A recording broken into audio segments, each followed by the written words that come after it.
আয়ান, তুমি কি সত্যিই আমাকে ভালোবাসবে না কখনো? আয়ান, আজকে আমার এই শহরের শেষ দিন। আয়ান প্লিজ, একবার আমাকে স্ত্রী হিসেবে মেনে নাও। আমি কথা দিচ্ছি সারা জীবন তোমার পাশে থাকবো, কখনোই তোমাকে ছেড়ে যাব না। দেখেন, এটা কখনোই সম্ভব না। আমি আপনার থেকে অনেক ছোট। আর তার থেকে বড় কথা, আমার বাবা মায়ের পরিচয় নাই। একজন এতিম ছেলেকে আপনার বাবা মা জামাই হিসেবে মানবে না। আর আমাদের হয়েছে জোরপূর্বক। এখানে এইটা দুর্ঘটনায় ভেবে ভুলে যাওয়া ভালো। আয়ান, আমি তোমাকে সত্যি অনেক ভালোবাসি। তুমি আমার কথা বিশ্বাস করো। একবার শুধু তুমি আমার হয়ে যাও, আমি সত্যি তোমার হাত কোনো দিন ছেড়ে দিব না। মৃত্যুর আগ পর্যন্ত আমি তোমার পাশে থাকবো। তোমাকে কে মেনে নিবে না নিবে ওইটা দেখার দরকার নেই। তুমি শুধু আমার পাশে থাকলেই চলবে। এইসব আপনার আবেগ। আমাকে কেউ সত্যি করে ভালোবাসতে পারে না। আমি কারো ভালোবাসা পাওয়ার যোগ্যতা রাখি না। নিজের বাবা মা আমাকে এতিমখানায় রেখে চলে গেছে। আর সেখানে তো অন্য কারো ভালোবাসা পাওয়ার তো বিলাসিতা। সময় হইলে আপনিও আমাকে ছেড়ে দিবেন। আর আপনি বড়লোক মানুষ, আমার সাথে আপনি থাকতে পারবেন না। ওকে, যা বোঝার বুঝেছি। ওকে, ভালো থেকো। তোমাকে বোঝাতে বোঝাতে আজ সত্যি আমি ক্লান্ত। ভালো থেকো। আর কোনো দিন আমার মুখ দেখবে না। আমি চলে যাচ্ছি। নদী কান্না করতে করতে চলে গেল। হঠাৎ নদী ঘুম ভেঙে গিয়ে লাফ দিয়ে উঠে পড়ল। নদী চোখের কোণায় পানি দেখে মুছে নিল। নদী ফ্রেশ হয়ে রুম থেকে বের হয়ে গেল। নিচে হাঁটতে লাগলো। চশমা ঠিক করতে করতে হঠাৎ সিঁড়িতে পা ফসকে পড়ে যাবে। সাথে সাথে কেউ দৌড়ে এসে নদীকে ধরে ফেলল। সবাই নদী বলেই চিৎকার দিল। নদী ভয়ে চোখ বন্ধ করাতেই যখন দেখলো পড়ে যাওয়ার থেকে কেউ তাকে ধরে আছে, নদী চোখ খুলতেই চমকে গেল। নদী সাথে সাথে ধাক্কা দিয়ে সরিয়ে দিল। নদী কিছু বলার আগে ছেলেটা বলে উঠল, ম্যাম ঠিক আছেন? গুড জব আমার মেয়েকে বাঁচানোর জন্য, থ্যাংক ইউ। বস, এইটা আমার কর্তব্য। নদী চশমা পরে আয়নের দিকে তাকিয়ে বলল, আব্বু, এই ছেলেটা কে? আমি আপনাদের বাসায় নতুন বডিগার্ড। কি নতুন বডিগার্ড মানে? হ্যাঁ মা, আগের বডিগার্ডকে বাদ দিয়ে দিয়েছি। আজ থেকে তোমরা 3 বোন আয়ানকে নিয়ে যাবে। আমার বডিগার্ডের দরকার নাই। আমি আমার সাথে আর কাউকে নিয়ে ঘুরতে পারবো না। আমার ফ্রেন্ডরা সবাই এইটা নিয়ে মজা নেয়। আব্বু, তুমি আপুদের জন্য ওকে রেখে দাও। আর হ্যাঁ, আমার আশেপাশে যেন ওকে না দেখি। আরে এই ছেলেটাই তোকে কিভাবে বাঁচালো দেখলি না? গতকাল রাতে তুলিকা বাঁচিয়েছে। ওই যদি না বাঁচাতো আজকে কি হতো জানিস? দেখ মা, আমি বেশি রিস্ক নিতে চাই না। আমাকে অন্য বডিগার্ড দাও, বাট এটা না। ম্যাম, আমাকে তো আপনার জন্য চয়েস করা হয়েছে। আপনি আমাকে কেন পছন্দ করছেন না? আব্বু, পাল্টাতে বলো। নদী চুপ, অনেকক্ষণ ধরে তামাশা দেখছি, একদম চুপ করে থাকো। ওই ছেলেটাই তোমার বডিগার্ড হবে, এটাই ফাইনাল। নদী আর ফুপির কথা শুনে চমকে উঠল। নদী আর কিছু না বলে নিচু হয়ে চলে গেল। নদী আব্বু ইশারা করলে আয়ান নদীর পেছন পিছন যেতে লাগলো। বাসা থেকে বের হলে আয়ানও পেছন পিছন যেতে লাগলো। পার্কের ভেতরে ঢুকে নদী জগিং করতে লাগলো। আয়ান নদীর পেছন পিছন যেতে লাগলো। নদী ইচ্ছে করে জঙ্গলের দিকে গেলে আয়ানও জঙ্গলের দিকে গেলে নদী রেগেই কলার ধরে বলল, এখানে কেন এসেছো?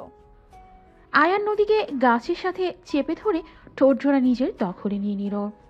নদী সরিয়ে দিতে গেলেই নদীর কোমর ধরে নিজের সাথে জড়িয়ে নিয়ে হাত দুইটা পেছন ধরে কিস করতে থাকলো। আয়ান 3 মিনিট পর ছেড়ে দিল। নদী আয়ানকে ধাক্কা দিয়ে বলে, তোমার সাহস কি করে হয় বডিগার্ড হয়ে মালকিনের ঠোঁটে কিস করার? আগে বউ, তারপর মালকিন। কিসের বউ? হ্যাঁ, আমি কারো বউ না। তুমি কারো বউ না, তুমি শুধু আয়ানের বউ। একদম চুপ। কিসের বউ? আমার কাছে যদি আর একবার আসো, আমি তোমাকে খুন করে ফেলবো। আমি আর তোমাকে ভালোবাসি না। নদী কথাগুলো বলেই চলে যেতে লাগলো। আয়ান নদীর পেছন পিছন যেতে লাগলো। আয়ান বেঞ্চিতে বসে থেকেই নদীর জগিং করা দেখতে লাগলো। 8টার দিকেই নদী বাসার দিকে যেতে লাগলো।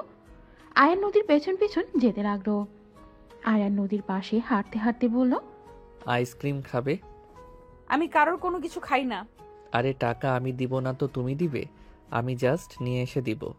কি? এই কথা তুমি বলছো? আমি কি অতীত ভুলে গেছি নাকি? বাহ, তাহলে মনে থাকলে এটাও মনে আছে তুমি আয়ানের বউ।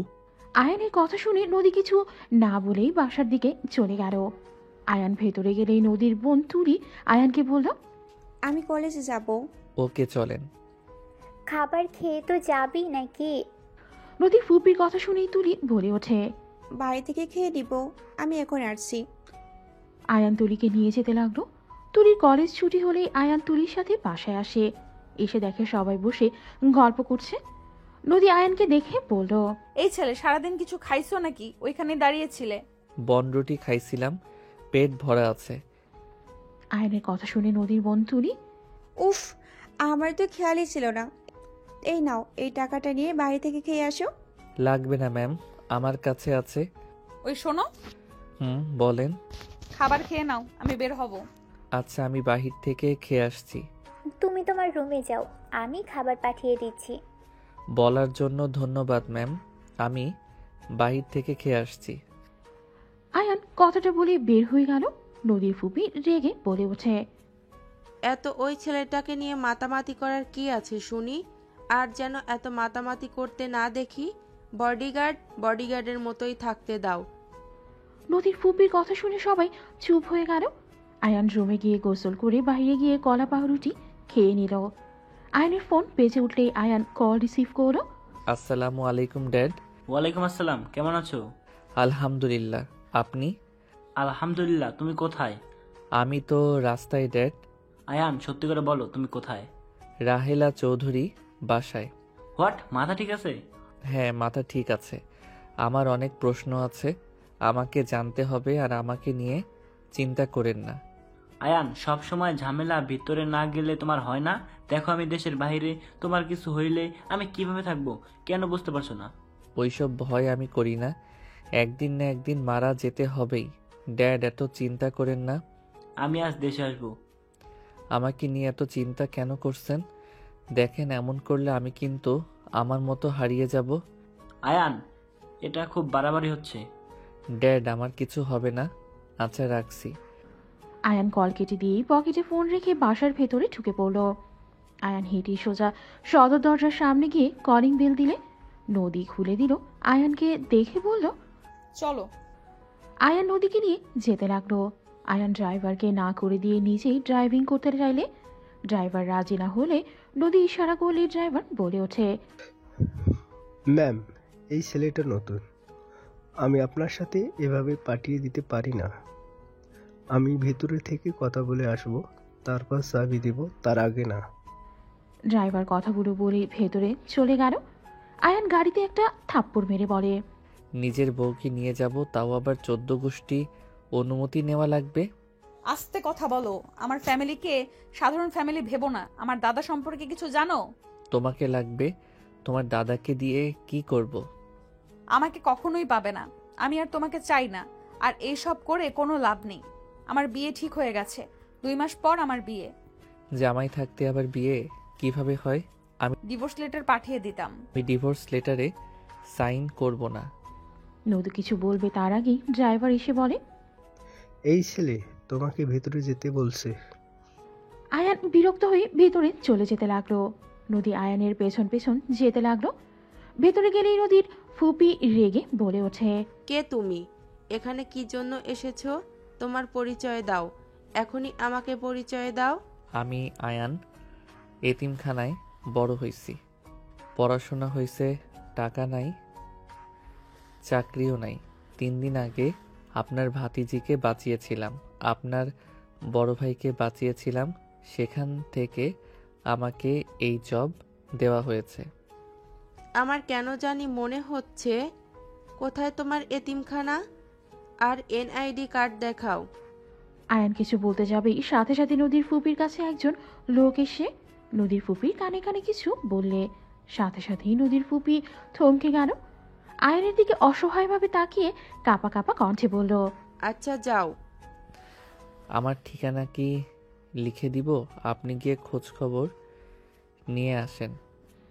নদীর ফুপির চোখে পানি জমাট বাঁধে সাথে সাথেই নিজেকে কন্ট্রোল করে বলল, চলে যাও, দিতে হবে না। নদী, তোরা যা। সবাই অবাক হয়ে গেল। আয়ান ভ্রু কুচকে তাকালো। নদী আয়ানকে বলল। তাহলে চলো। আয়ান নদীর সাথে চলে গেল। ড্রাইভ সিটে বসতে নদী পেছনে গিয়ে বসলো। আয়ান ড্রাইভিং করতে লাগলো। কিছু দূর গিয়ে আয়ান গাড়ি থামিয়ে পেছনের দিকে তাকিয়ে বলল। ওই আমি তোমার ড্রাইভার নাকি? সামনে আসো। যাব না। আসবে নাকি আমি নিচে তাকিয়ে ড্রাইভিং করব? আসছি। নদী নেমে আয়ানের পাশে বসলো। আয়ান সিট বেল্ট পরিয়ে দিয়ে গাড়ি কিস করে ড্রাইভিং করতে লাগলো। আয়ান নদীকে নিয়ে ওর ফ্রেন্ডের বাসার সামনে নামিয়ে দিল। নদী আয়ানকে বলল। ভেতরে যাবে? না, তুমি যাও, তাড়াতাড়ি এসো। ওকে। নদী চলে গেল। আয়ান গাড়ির ভেতরেই অপেক্ষা করতে লাগলো। আয়ান হঠাৎ করে পেছনের গাড়িটার দিকে গাড়ি ঘুরিয়ে সোজা ধাক্কা মেরে দিল। আয়ানের এমন কাণ্ড দেখে ওইখানেই লোকটা বের হয়ে মারতে আসতে আয়ান মুখে মাস্ক পরে বাহিরে বের হয়। গাড়ি থেকে নেমে সবগুলোর সাথে ফাইট করতে লাগলো। মারামারি করতে করতে আয়ানের হাতে চাকু লাগলেই হাত দিয়ে রক্ত পড়তে লাগলো। আয়ান লোকটার পায়ে সজোরে লাথি মারলে পড়ে গেল। আয়ান আরও মারতে যাবে, সাথে সাথে সবাই লোকটাকে টেনে গাড়ির ভেতরে তুলে দৌড়ে পালিয়ে গেল। আয়ান গাড়ির কাছে গিয়ে গাড়ির দরজা খুলে পানির বোতলটা নিয়ে হাত ধুতে লাগলো। বারান্দা থেকে নদী এইসব কাণ্ড দেখে তাড়াতাড়ি করে ফ্রেন্ডের থেকে বিদায় নিয়ে নিচে চলে আসতো। আয়ানের ভেতরে হাতে রুমাল বেঁধে নিয়ে বসে আছে। আয়ান, তোমার কাজ শেষ? এখানে তো রক্ত কেন? তোমার হাতে কি হয়েছে? ও কিছু না, বসো। নদী গাড়ির ভেতরে বসে আয়ানের হাত টান দিয়ে নিয়ে রুমাল খুলে চমকে গেল। আয়ান সাথে সাথে রুমাল নিয়ে হাত সরিয়ে বেঁধে বলল। তেমন কিছু হয় নাই। এতখানি কেটে গেছে আর তুই বলছিস তোর কিছুই হয় নাই? আমি তোমার হাজবেন্ড, আমাকে তুই বলস? ছি। ছাড়, আমি ড্রাইভিং করছি। নদী আয়ানের কোলে বসতেই আয়ান মিটি মিটি হাসতে লাগলো। নদী সাথে সাথে উঠে বলল। ওই সিটে যাও। ভালোই তো লাগছিল, বসো। থাপ্পড় মারবো। আমি চালাতে পারবো। সরো, নিজের সিটে যাও। আয়ান নদীর কোমর ধরেই পাশের সিটে বসিয়ে দিল। আয়ান গাড়ি ড্রাইভ করতে লাগলো। নদী আয়ানের হাতেই ওড়না দিয়ে ছিঁড়ে বেঁধে দিতে লাগলো। আয়ান মিটিমিটি হেসে বলল। আমাকে তো পছন্দ করো না, তাহলে আমার হাতে নিজের ওড়না ছিঁড়ে বেঁধে দিচ্ছ? তোমার জায়গায় অন্য কেউ থাকলে এটা করতাম। তো এইখানে ভালোবাসা খোঁজার কোনো মানে হয় না। ভালো। ওই লোকগুলো কে?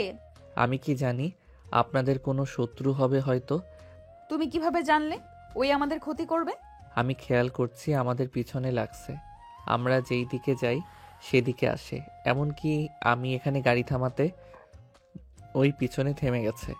আর আয়নার দিকে তাকাতেই দেখি একজনের হাতে চাকু, আরেকজন দূরবীন দিয়ে আপনাকে দেখছে। ও আচ্ছা। একটা কথা বলেন তো, আপনাদের এত শত্রু কেন? আমার দাদা মাফিয়ার কিং ছিল, বাট আমার দাদা ভালো মানুষের সাহায্য করত। আব্বু ফুপি দাদার কাজে সাহায্য করত। আমরা হওয়ার পর আব্বু ওইসব থেকে দূরে সরে যায় আর ফুপির ভালোবেসে বিয়ে করলো। ফুপির সন্তানকে শত্রুরা মেরে ফেলে। সেই থেকে ফুপা ফুপির ছাড়াছাড়ি হয়ে যায়। দাদা সব কিছু ছেড়ে দিলেও শত্রু দলগুলো এখনো আমাদের পিছনে লেগে আছে। ওই এলাকাতে এসেও লাভ হয় নাই, এই এলাকাতে এসেও লাভ হয় নাই। ও আচ্ছা, আপনার দাদা এখন কোথায়? লন্ডন আছে, খুব তাড়াতাড়ি দেশে আসবে। ও আচ্ছা। আয়ান আর কিছু না বলেই ড্রাইভিং করতে লাগলো। হঠাৎ নদী করে গাড়ি থামতে বলল। আয়ান গাড়ি থামিয়ে ভ্রু কুচকে তাকিয়ে বলল। কি হয়েছে? ক্ষুধা লাগছে, ভেতরে চলো। কি, তুমি না খেয়ে আসলে? ভেতরে যেতে বলছি, চলো। আয়ান গাড়ি সাইডে রেখেই নদীর সাথে যেতে লাগলো। রেস্তোরাঁ ভেতরে ঢুকে নদী আয়ান একটা টেবিলের সামনে বসে পড়ল। নদী মেনু কার্ড হাতে নিয়ে আয়ানের দিকে দিয়ে বলল। কি খাবে, অর্ডার দাও।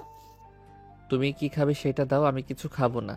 নাটক করবে না, সারাদিন কিছু খাও নাই, তাড়াতাড়ি অর্ডার দাও। আয়ান আর কিছু না বলেই অর্ডার দিয়ে দিল। আয়ান খাবারের অপেক্ষা করতে লাগলো।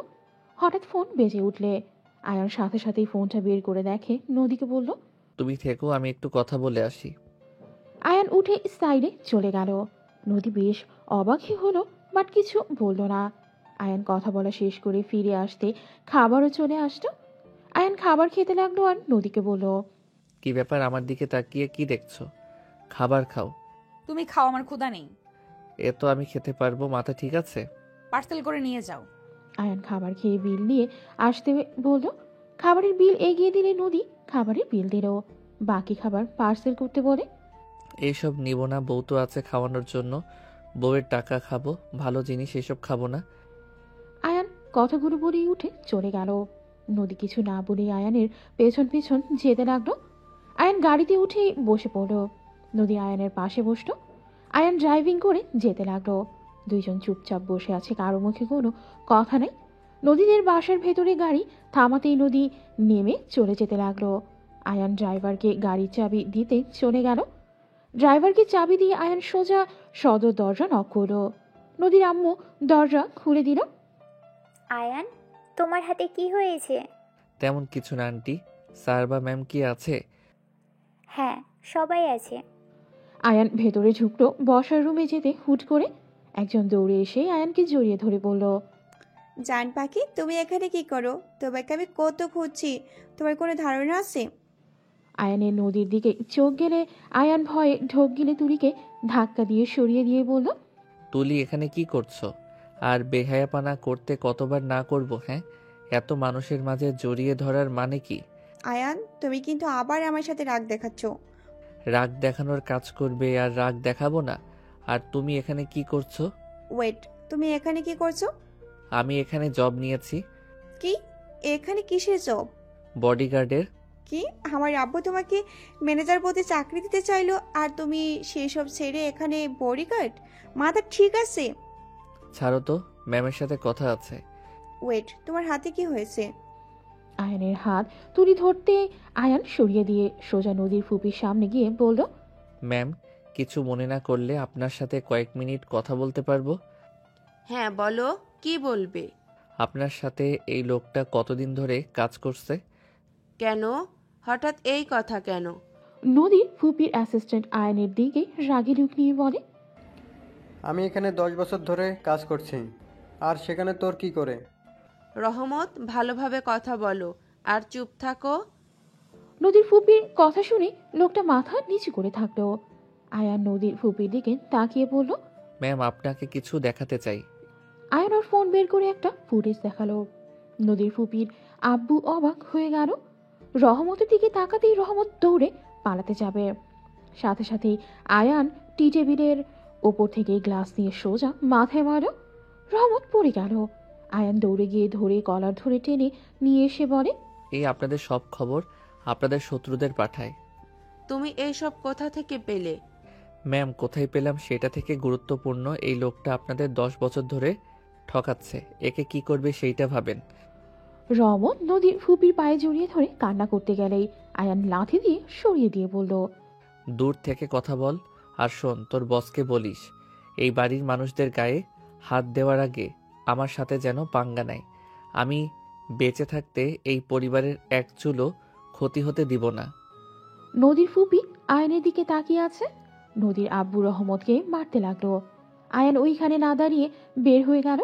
নদীর আব্বু অন্য বডিগার্ডদের দিয়ে রহমতের ব্যবস্থা করতে দিয়ে দিল। তুলি বলে উঠল, বাহ, আমার হবু বউটা কত ট্যালেন্টেড, শুধু পড়াশোনা না, সব দিক দিকে ট্যালেন্ট আছে। তুলির হবুবর বলছিস মানে? আয়ানকে কিভাবে চেনোস? আয়ান আমার প্রাইভেট শিক্ষক ছিল, আমাকে পড়াতে আসতো, তখন থেকে চিনি। আয়ানকে আমার ভালো লেগে যায়। আর আব্বু আম্মু দাদিমা সবাই অনেক ভালোবাসে। আব্বু তো বিয়ের কথা বলেছে, বাট বজ্জারটা রাজি হয় না। ও আচ্ছা, লেগে থাকো, পটাতে পারলে তোমার। নদীর ফুপির মুখ থেকে এমন কথা শুনে সবাই অবাক হয়ে তাকালো। নদী ভ্রু কুচকে বলল, ফুপি, এটা কি বললে? পটাতে পারলে তুলির? নদীর ফুপির কিছুটা অকওয়ার্ড ফিল করতে লাগলো। নদীর ফুপি বলে ওঠে, ভাইজান শুনো, হ্যাঁ বল। আয়ানকে চাকরি থেকে বের করে দিও তো। নদীর ফুপির কথা শুনে সবাই অবাক হয়ে বলল, কেন? ছেলেটা আমাদের এত উপকার করলো আর তুমি তাকে বের করে দিতে বলছো? হ্যাঁ, বের করে দিও। ভাগ্নির জামাই যদি হয়ে যায় তখন সবাই কি বলবে, তাই চাকরি থেকে বের করে দিও। খালামণি, এমন কিছু করো না প্লিজ। ও যদি জানে এই বিষয়ের জন্য চাকরি গেছে, ও অনেক রেগে যাবে আমার উপরে। যেটুকু কথা বলে এরপর থেকে আমার মুখও দেখবে না। এতিম ছেলে খালামণি, ওই চলবে কিভাবে? থাক না, এই জব করছে করুক, ওই খালামণি এমন করো না প্লিজ। ওই না খেয়ে মরলে কারো সাহায্য নেবেন, ওই না খেয়ে মরলেও কারো সাহায্য নেবে না কিন্তু। তুলি নদীর ফুপির দিকে অসহায়ভাবে তাকিয়ে বলতে লাগলো। নদীর ফুপি বলে ওঠে, আচ্ছা, আয়ানকে ডাক দিয়ে নিয়ে আসো। ফুপি, আমি নিয়ে আসবো কি? একজন গেলেই হলো। আমি চাই। তুই থাক, আমি যাচ্ছি। নদী তুলিকে রেখে চলে গেল। নদী আয়ানের রুমে গেলে দরজা খুলে ভেতরে ঢুকতেই নদী জোরে চিৎকার দিলে। আয়ান সাথে সাথে তোয়ালে পরে নিল। নদীর দিকে তাকিয়ে গিয়ে মুখে হাত দিয়ে বন্ধ করে বলল, আরে তুমি এখানে কি করছো? আর এমন জোরে চিৎকার দিয়েছো মনে হয় আমি পরপুরুষ। নদী আয়ানকে ধাক্কা দিয়ে সরিয়ে দিয়ে বলল, দরজার সিটকানি না লাগিয়ে তোর তোয়ালা পড়তে হবে। কুত্তা, আমার জায়গায় যদি তুলি আসতো। তুলি কেন আসবে? আর তুমি নক না করে ঢুকছো কেন? গোসল করছি, তোয়ালে খুলে যাচ্ছিল, তাই ঠিক করে পড়ছিলাম। কে জানতো তুমি আসবে? ফুপি ডাকছে, আর কিছু কথা বলার জন্য এসেছিলাম। তোর সামনে দাঁড়াতে শরম লাগছে। নদী চলে যেতে নিলে আয়ান টান দিয়ে নিজের সাথে জড়িয়ে নিল। নদী লজ্জায় লাল হয়ে যেতে লাগলো। আয়ানের বুকে হাত দিয়ে সরিয়ে দিতে গেলে আয়ান নাকে হালকা করে কামড় দিয়ে বলল, এত লজ্জা কেন পাচ্ছ? স্বামীরটা তো একসময় দেখতেই। নদী লজ্জায় আয়ানকে ধাক্কা দিয়ে দৌড়ে রুম থেকে বের হয়ে গেল। আয়ান মিটি মিটি হাসতে লাগলো। আয়ান তাড়াতাড়ি করে শার্ট প্যান্ট বের করে নিল। শার্ট প্যান্ট পরে রুমে দরজা লাগিয়ে দিয়ে চলে গেল। বসার ঘরে গেলে দেখে নদী নাই। আয়ান নদীর ফুপিকে বলল, ম্যাম আমাকে ডাকছিলেন? হ্যাঁ, এখানে বসো, তোমার সাথে কথা আছে। বসতে হবে না, আপনি বলেন, আমি শুনছি। আয়ানের ফোন বাজতে লাগলো। আয়ান কল কেটে দিলেও বারবার বাজতে লাগলো। নদীর ফুপি বলে, কল রিসিভ করো। সমস্যা নাই ম্যাম, আপনি বলেন। আবার কল দিলে আয়ানের রাগ উঠে গেলে। আয়ান কল রিসিভ করে দাঁতে দাঁত চেপে বলে, সমস্যা কি? কল কেটে দিচ্ছি, তার মানে কল রিসিভ করতে চাচ্ছি না? আমার কথাটা কি বুঝেন না? না, বুঝি না। বুঝার কোনো দরকার আমার নাই। বারবার কল দিচ্ছি, ধরছো না কেন? আয়ান কণ্ঠটা খুব কাছ থেকে শুনল। আয়ান পেছনে ঘুরে তাকালো। সামনে থাকা মেয়েটা অবাক হয়ে গেল। আয়ান রাইসাকে বলল, আপনি এখানে? তুমি এখানে কি করো? আমি এখানে কি করি পরে বলছি, আপাতত নিজের মুখ বন্ধ রাখেন। রাইসা, আম্মু কেমন আছো? রাইসা নদীর ফুপিকে জড়িয়ে ধরে বলল, আলহামদুলিল্লাহ ভালো মামনি। তুমি কেমন আছো? আলহামদুলিল্লাহ। তোমার আব্বুর সাথে কথা হয়েছে? তুমি এখানে থাকবে শুনে ভালো লাগছে। আমারও অনেক ভালো লাগছে। আব্বু শেষমেশ রাজি হয়েছে। রাইসা, আপু তুমি আয়নকে চেনো? হ্যাঁ, ওয়েট, তুমি এখানে কি করছো? আমার প্রশ্নের উত্তর দাও। আমি তোমাকে এয়ারপোর্ট থেকে বের হয়ে কলের উপর কল দিয়ে যাচ্ছি। তোমার কি আমার কল ধরার প্রয়োজন নাই নাকি? দেখেন ম্যাম, আপনার সাথে আমি পরে কথা বলি। কি? আমি তোমার হবু বউ, আমাকে ম্যাম কেন বলছো? উফ, আপনি একটু চুপ থাকবেন? ম্যাম, আপনি কি বলতে চাইলেন বলেন প্লিজ। ওর কথা রাখ, আগে আমার দিকে তাকা। রাইসা আপু তোর হবু বউ মানে? আমার না, আমার বসের। তুমি চুপ থাকো। কি যা তা বলো, মাথা খারাপ হয়ে গেছে নাকি? খারাপ না, আপনি চুপ থাকেন। এই ছেলে কাহিনী যে মেয়ে এই বাসায় আছে, সে বলে তুমি তার হবু স্বামী। আমি কি জানি ওনারা কেন এসব বলে। আমার মেজাজটা এখন গরম হয়ে যাচ্ছে। মামুনি, তোমার... রাইসা আর কিছু বলতে যাবে, সাথে সাথে আয়ান মুখ চেপে ধরল। রাইসাকে নিজের কাছে নিয়ে এসে কানে কানে বলে, প্লিজ কাউকে কিছু বলেন না, আমি এখানে বডিগার্ড হয়ে এসেছি। কি ব্যাপার? ওর মুখ চেপে কি বলো? ছাড়ো ওকে। আয়ান ছেড়ে দিলে রাইসা রেগে চলে গেল। নদীর ফুপি বলে ওঠে, তুমি এই জব ছেড়ে দাও। ম্যাম এইসব কি বলেন? আমি কি কোনো ভুল করছি?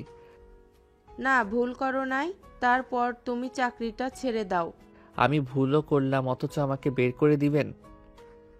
একটা রিজন বলেন যে এই জন্য আমাকে বের করে দিবেন। যদি না পারেন তাহলে আমি এখান থেকে যাব না। দেখো, তুমি আমার ভাগ্নির বর হতে যাচ্ছ। এখানে সবাই কি বলবে যে তুলির হাজবেন্ড আগে ওর নানুর বাড়িতে বডিগার্ড হিসেবে জব করতো। বডিগার্ড জব কি খারাপ জিনিস নাকি? আর আমার কার সাথে কি হবে এক উপর আল্লাহ ছাড়া কেউ জানে না। এত নিশ্চিত হয়ে ওর হবু বর থাকতে পারেন না? আর তুলি, তুমি ছোট মানুষ, ছোটদের মতো থাকো, আমার মেজাজ খারাপ করো না।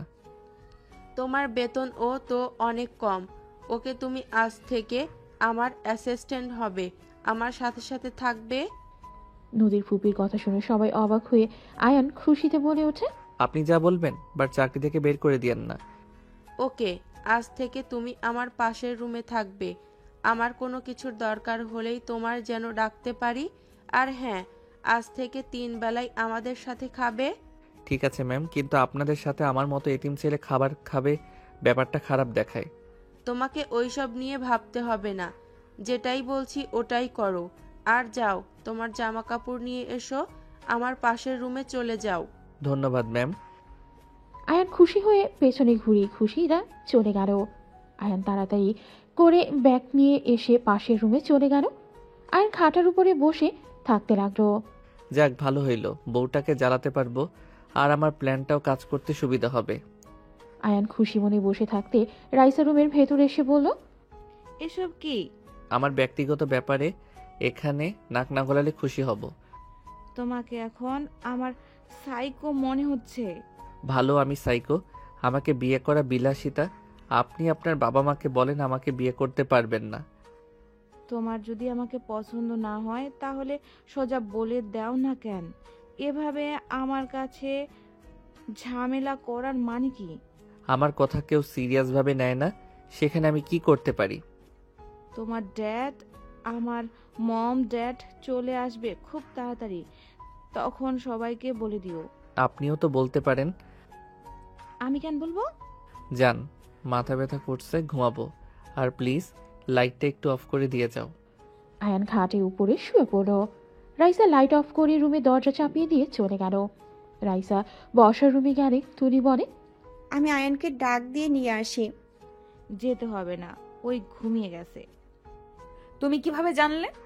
আমি ওর রুম থেকে আসছি, ওর নাকি মাথা ব্যথা করছে, লাইট অফ করে দিতে বললো, অফ করে চলে আসলাম। ও আচ্ছা। সবাই মিলেই খাবার খেতে বসলো। খাওয়া শেষ হলে সবাই বেশ কিছুক্ষণ আড্ডা দিতে দিতে হঠাৎ নদী বলে, এই, তুমি আয়নের হবু বউ, এটা কি শুরু হলো? তুলিও বলে আবার তুমিও বলছো, এসবের মানে কি?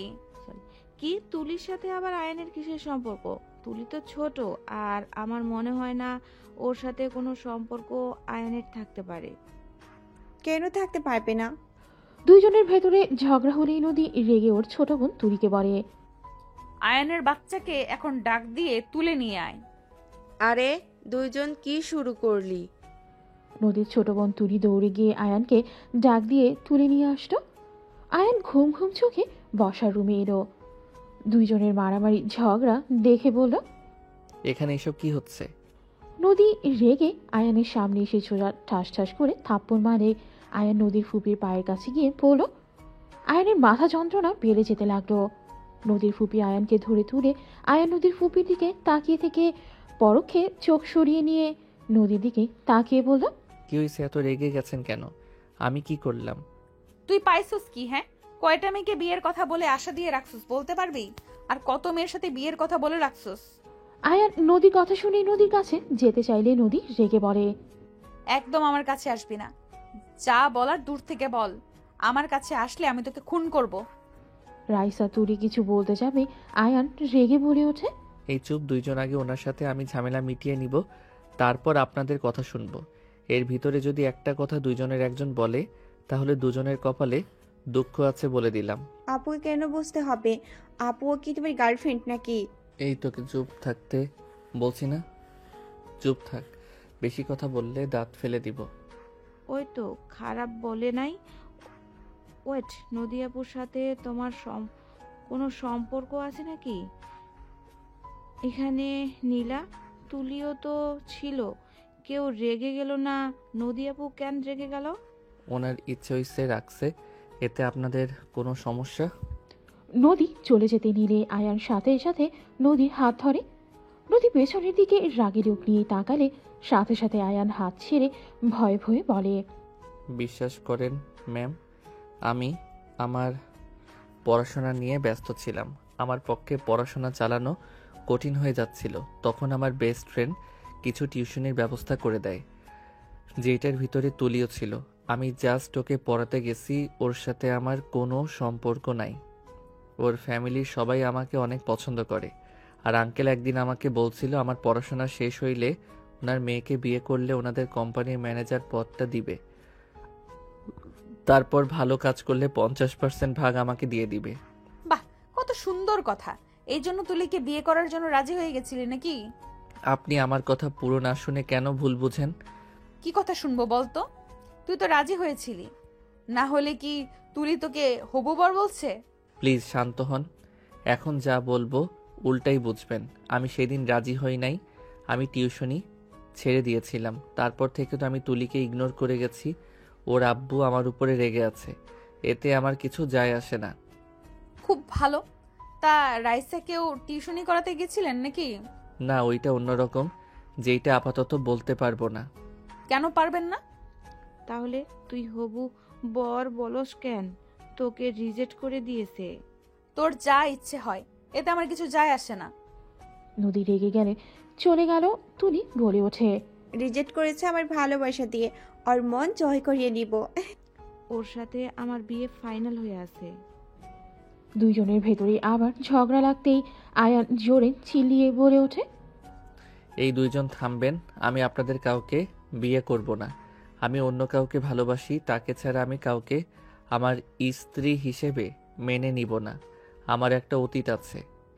সবাই অবাক হয়ে গেল। আয়ান আর কিছু না বলে চলে গেল। রুমে গিয়ে খাটের উপর বসে ভাবতে লাগলো, উফ, কোন ঝামেলায় যে পড়লাম না। একদিনে নিজের স্ত্রী, অন্যদিকে ড্যাডের পছন্দের পাত্রী। খাটে শুয়ে এই পাশ ওই পাশ করতে করতে ঘুমিয়ে গেল।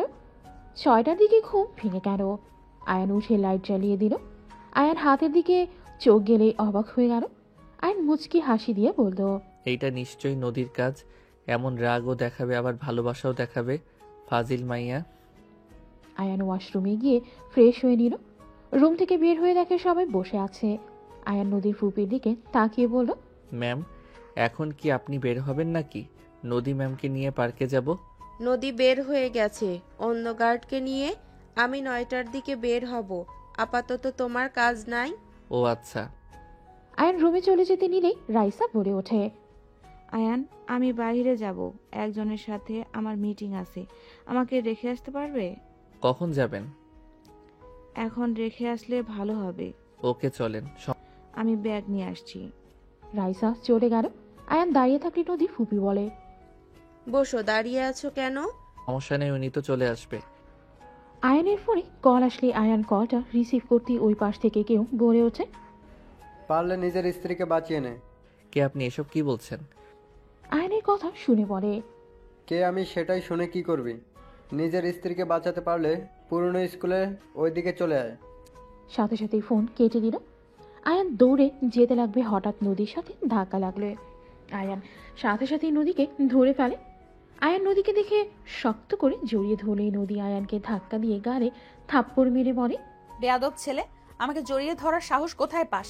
থাপ্পড় দিয়ে দাঁত ফেলে দেব। আয়ান নদীর কথা শুনে কিছু বলল না।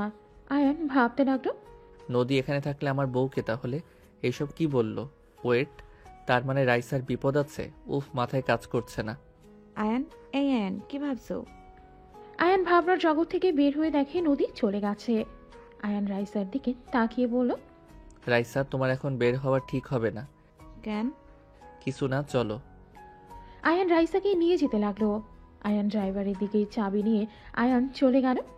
রাইসা আয়ানকে বলল, সত্যি কাউকে ভালোবাসো তুমি? হ্যাঁ। সে কে সেই ভাগ্যবতী মেয়ে? অজানা থাক। দুইজন টুকটাক কথা বলেই গন্তব্যে পৌঁছে গেল। রাইসা আয়ান নামতেই হঠাৎ করে একটা ট্রাক রাইসার দিকে আসতে আয়ান টান দিয়ে সরিয়ে নিলে রাইসা সোজা আয়ানের উপরে পড়ে গেল। রাইসা আয়ানের ঠোঁটের সাথে ঠোঁট পড়ে রাইসা যেন থমকে গেল, বরফের মতো যেন জমে গেছে। আয়ানের মাথার পেছনে ব্যথা পেয়ে আয়ান রাইসাকে তুলে মাথায় হাত দিলে দেখে মাথার পেছন থেকে রক্ত। রাইসা কিছু বলার আগেই আয়ান রাইসার হাত ধরে গাড়িতে বসিয়ে ড্রাইভিং করতে লাগলো। আয়ান, কি করছো? হসপিটালে চলো, তোমার মাথা দিয়ে রক্ত ঝরছে। আয়ান, গাড়ি আস্তে চালাও। এখন হসপিটালে যাওয়ার সময় নাই।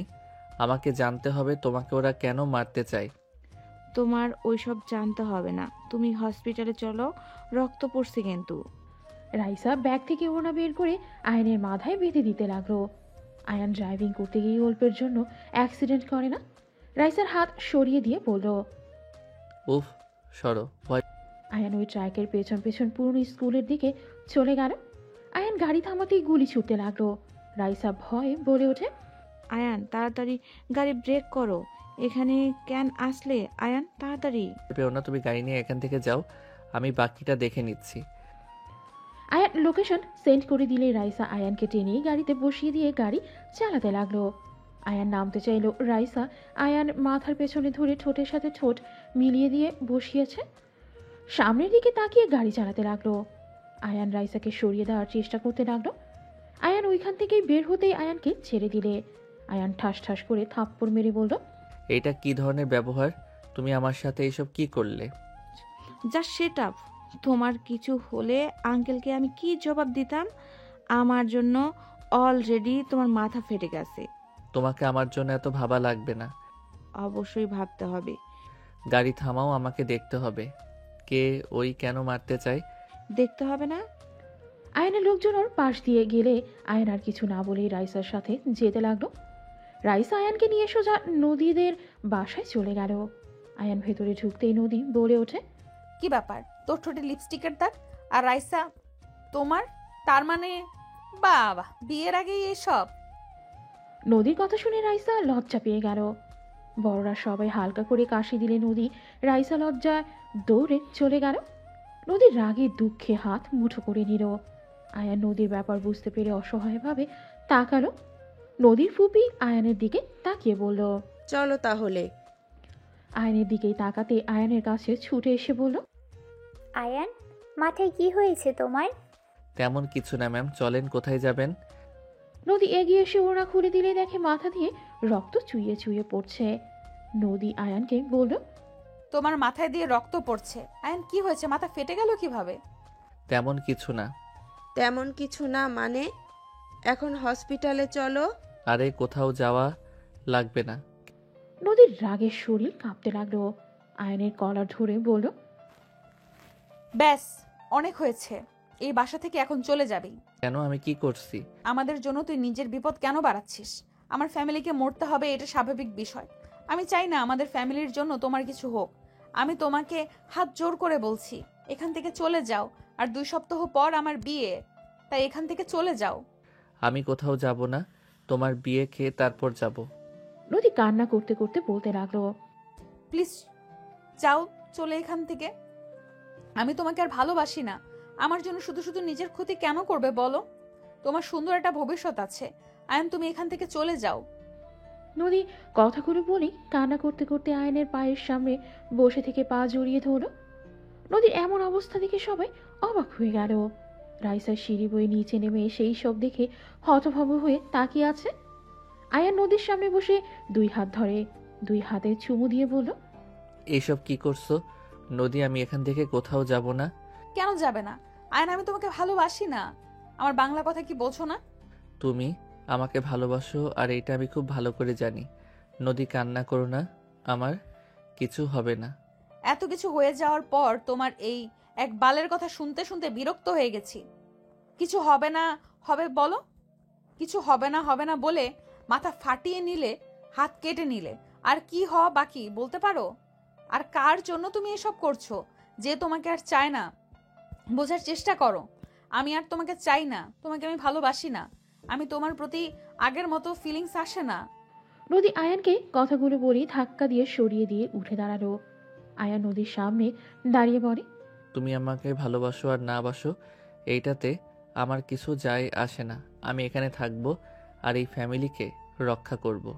আয়ানের কথা শুনে নদী রেগে থাপ্পড় দিয়ে বলে, একদম চুপ কর। আমার ফ্যামিলিকে তুই বাঁচানোর কে রে? শোন, এই সব করে তুই মরে গেলেও আমি তোকে ভালোবাসবো না, বুঝতে পারছস? খুব তাড়াতাড়ি আমি তোকে মুক্ত করে দেব। রাগ তুলবে না দয়া করে। আমি এখান থেকে যাব না, এটাই আমার ফাইনাল কথা। কেন যাবে না? নদী তো বলল তোমাকে ওই ভালোবাসে না। ফুপি ওকে ঘাট ধাক্কা দিয়ে বের করে দাও। ওই একটা বেয়াদব ছেলে, বদমাইশ ছেলে, আমার জীবন নষ্ট করতে এই বাসায় এসেছে। আমার ভালো ছেলে দেখে বিয়ে হচ্ছে, এটা সহ্য হচ্ছে না। আমার বিয়ে ভাঙার জন্য ওই এখানে এসেছে। নদীর কথা শুনে আয়ানের বুকটা যেন ফেটে যাচ্ছে। আয়ান নদীর দিকে অসহায় চোখে তাকিয়ে থাকলো। নদীর আব্বু রেগে আয়ানকে মারতে লাগলো। আয়ান নদীর দিকে তাকিয়ে এক ফোঁটা পানি পড়তে সাথে সাথে নদীর ফুপি নদীর আব্বুর হাত ধরে ধাক্কা মেরে সরিয়ে দিয়ে বলল, খবরদার, কেউ ওর গায়ে হাত দিলে আমি তার হাত কেটে ফেলে দিব। আয়ান, তুমি রুমে যাও। রহিমা, আয়ানের মাথায় ব্যান্ডেজ করে দিও, আমাকে অফিসে যেতে হবে। ধন্যবাদ ম্যাম, আপনি আমাকে এখানে রাখছেন। এখন আমি শুধু আপনার চাকর আর কারো না, তাই আমাকে বের করার চিন্তা যেন কেউ মাথায় নিয়ে আসেন না। ম্যাম যেদিন বলবে আমি সেদিন এখান থেকে বের হব, তার আগে কখনোই বের হব না। রাহেলা, তুই এইসব কি বলছিস? তুই শুনলি ওই নদীর বিয়ে ভাঙতে এসছে, আর তারপর তুই ওকে এখানে থাকতে দিচ্ছি? আমার বিশ্বাস আয়ান এইটা করবে না। আয়ান, তুমি কি এইটা করবে? আয়ান নদীর দিকে তাকিয়ে বলল, কখনোই না। আমিও আজ থেকে ওকে ভালোবাসি না। আমি ওনাকে ভুলে গেলাম। আজ থেকে আমি নদী নামে কাউকে চিনি না। গুড বয় ভাই, ওই করবে না। ওকে আয়ান, যাও রুমে গিয়ে ফ্রেশ হয়ে ব্যান্ডেজ করে খাওয়া দাওয়া করে নাও। রহিমা, তুমি আয়ানকে নিয়ে যাও। ফুপি, প্রথমে তো ওকে দেখতে পারলে না, হঠাৎ কি হলো যে তুমি ওকে এত ভালোবাসা দেখাচ্ছ? বডিগার্ড তো আরো আছে, কই কাউকে তো এত ভালোবাসতে দেখলাম না। তোমার থেকে জানতে হবে নাকি কার সাথে কেমন ব্যবহার করব, ভালোবাসবো? নদী আর কিছু বলল না। নদীর ফুপি চলে গেল। আয়ান রহিমার সাথে রুমে চলে গেল। রাইসা তুলি আয়ানের রুমে গেলে আয়ান বলল, কি ব্যাপার, কিছু বলবে? ব্যান্ডেজ করে দেয়। রহিমা, তুমি যাও। রাইসা আয়ানের মাথায় ব্যান্ডেজ করে দিতে লাগলো। আয়ানের চোখ দিয়ে পানি পড়তেই মুছতে লাগলো। তুলি আয়ানকে বলল, পানি মুছো না, কাঁদতে দিও নিজেকে, কাঁদলে মন হালকা হবে। তুমি নদী আপুর জন্য এত কিছু ছেড়ে দিয়েছো, দেখো দিন শেষে সেই নদী আপু তোমাকে ছেড়ে দিল। তুলি এখান থেকে যাও। কেন? তুলি আর কিছু না বলেই চলে গেল। রাইসা রহিমাকে চলে যেতে ইশারা করলে রহিমা চলে গেল। রাইসা দরজা লাগিয়ে দিয়ে আয়ানের পাশে বসে বলল, আমার মনে হয় তোমার এখানে না থাকা ভালো। তুমি জানো না এখানে আমার কে আছে, আমি কেন এখানে থাকতে চাচ্ছি? আমি জানি, কিন্তু উনি তো জানে না। আর না হয় সবাইকে তোমার পরিচয় দিয়ে দাও। না, আমি যেমন আছি ঠিক আছি। আমি সব বলে দেব। পাগলামি করবে না। তাহলে বাসায় চলে যাও। আমি চাই না তোমার কোনো ক্ষতি হোক। এই বাড়িতে থাকা বিপজ্জনক। একটা কথা বলো তো, ওনাদের পিছনে আসলে লাগছে কে? আমি তো জানি না, বাট সে দেশের বাইরে থেকে এসব করছে। আমাকে খোঁজ খবর নিতে হবে। কিভাবে? এখানে থেকে সবকিছু খোঁজ খবর নিতে হবে। আচ্ছা থাকো, বাহিরে যাব। আয়ান কথাগুলো বলি চলে গেল। রাইসা আয়ানের পেছন পেছন যেতে লাগলো। আয়ান বাসা থেকে বের হয়ে গেল। আয়ানের লোকদের লোকেশন অনুযায়ী চলে গেল। আয়ান ছদ্মবেশ ধরে গেলে আয়ানের একজন বলে ওঠে, বস, ওরা চেনে না ওকে, ওদের অর্ডার দিয়েছি। ওদের অর্ডার দিত রহমত, বাট ওই তো বন্দি হয়ে আছে। আর কিছু ইনফরমেশন নিয়েই আয়ান ওইখান থেকে চলে গেল। আয়ান সিলেট থেকে ঢাকায় চলে গেল। বাসায় গিয়ে সোজা ওর দাদার সাথে দেখা করে। খাবার খেয়ে রাতে ঘুমিয়ে গেল। সকালে ওর দাদা থেকে বিদায় নিয়ে সিলেট চলে আসলো। নদীদের বাসায় ঢুকতেই রাইসা বলে ওঠে, গতকাল কথাই ছিলে। ঢাকা গেছিলাম। কেন? SMS বলছি। আয়ান SMS করলো। নদী আয়নের দিকে বিরক্তি ভাব নিয়ে নিচের দিকে তাকিয়ে থাকলো। নদীর ফুপি বলে, ফ্রেশ হয়ে খাবার খেয়ে নাও। ও, আমিও যাইতাম, তোমাকে নিয়ে গেলে তো পারতে। যাও, উনি তোমাকে যেতে বলছে। আমি বলছি আপনি আমার কাছে আসেন। শুনে হাসছিল, মাথায় খালি দুষ্ট বুদ্ধি নিয়ে থাকে। আয়নের কথা শুনে রাইসা ফিক করে হেসে বলে, যাও রুমে, আমি কথা বলে নিব। আয়ান রুমে চলে গেল। ফ্রেশ হয়ে নিল। বসার রুমে এসে বলে, ম্যাম কোথাও যাবেন? না, তুমি বসো, আজকে তো ছুটির দিন। ম্যাম আমি একবার রহমতের সাথে দেখা করতে চাই। আমাকে কি দেখা করতে দিবেন? কি করবে? ম্যাম আপনাদের যে শত্রু, ওকে কেউ আজ পর্যন্ত দেখে নাই।